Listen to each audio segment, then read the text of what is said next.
Tonho.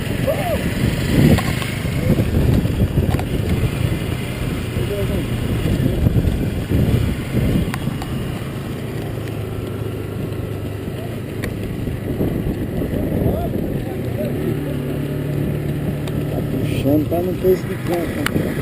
Vai levar não? Bastante.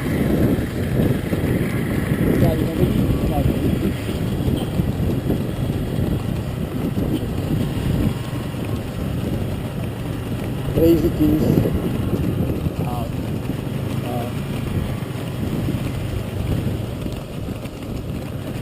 Dois e 55. Chamou, né?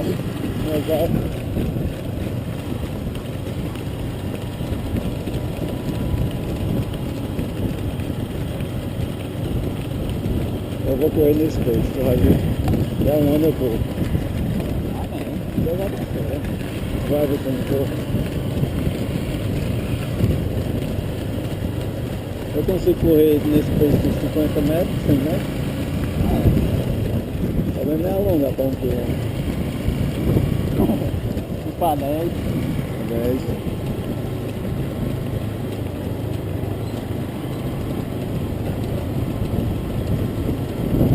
Baixou?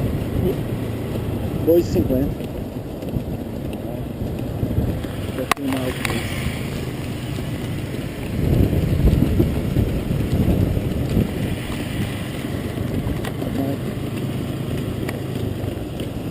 Atrapalhar ele. Adianta a moto! Adianta a moto, que eles estão pegando o vácuo. É, aí tá bom. Então tá aí. Tá bom. Tô pegando vácuo. Estão pegando vácuo na moto.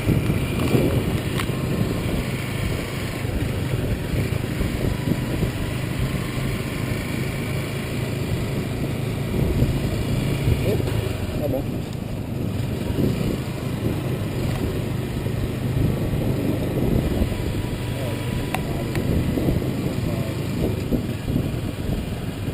Malandrinho, né? Ele.